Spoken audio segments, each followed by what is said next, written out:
সাভারে ঢাকা আরিচা মহাসড়কের রাজফুলবাড়িয়ায় অ্যাম্বুলেন্স ও ২ বাসের দুর্ঘটনায় ৪ জনের প্রাণহানি হয়েছে। এই ঘটনায় আহত হয়েছেন ৭ জন।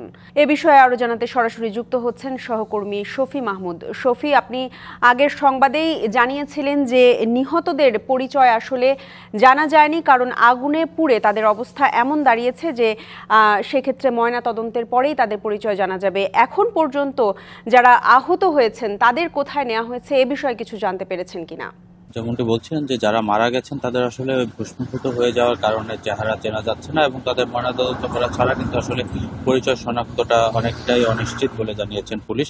আর যারা আহত হয়েছেন, যদিও আহতের সঠিক সংখ্যা বলতে পারেনি পুলিশ, তবে তারা বলছেন যে অন্তত ৫ থেকে ৭ জন আহত হওয়ার খবর তারা পেয়েছেন, যারা আশেপাশের স্থানীয় কিছু হাসপাতালে চিকিৎসা নিচ্ছেন। তবে তাদের মধ্যে খুব গুরুতর কেউ আহত নেই বলেও জানিয়েছে পুলিশ। মাঠের অলরাউন্ডার আমি, আর ঘরের allrounder Tilex. Tilex toilet cleaner, clean মানেই টাইলক্স।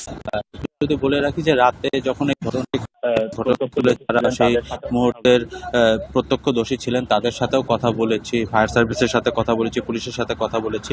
তবে এই যে আগুনের ঘটনাটা, এটির সূত্রপাত নিয়ে কিন্তু আসলে মোটামুটি আমরা এখন পর্যন্ত ৩ পক্ষ থেকে একই ধরনের তথ্য পেয়েছি যে অ্যাম্বুলেন্সটি ঢাকামুখী লেনে, ঢাকামুখী সড়ক দিয়ে যাচ্ছিল। ওই সময় পিছন থেকে একটি বাস তাকে ধাক্কা দেয় এবং এর ফলে অ্যাম্বুলেন্স হিসেবে গ্যাসের সিলিন্ডারটি যথাসম্ভব বিস্ফোরণের মাধ্যমে এই আগুনের সূত্রপাত হয়।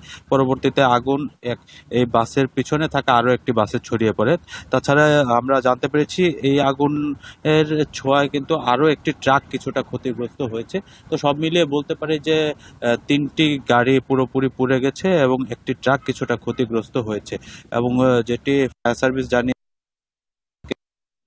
থাকা ৪ জনের মরদেহ তারা উদ্ধার করেছেন এবং যেমনটি এর আগেও আমরা জানিয়েছিলাম যে সেই মরদেহগুলির পরিচয় শনাক্তের জন্য কিন্তু সেগুলো ময়নাতদন্তে পাঠানো হচ্ছে। তো এখন পর্যন্ত এই ঘটনায় এই যে গাড়িগুলো পুড়ে গিয়েছে সেগুলি সড়ক থেকে ইতিমধ্যে সরিয়ে নেওয়া হয়েছে। পুলিশ তাদের কার্যক্রমের মাধ্যম দিয়েই এই গাড়িগুলো সড়ক থেকে সরিয়েছে এবং সড়কে এই মুহূর্তে যান চলাচল স্বাভাবিক রয়েছে। শফি, আপনাকে অসংখ্য ধন্যবাদ আমাদের সাথে যুক্ত হবার জন্য।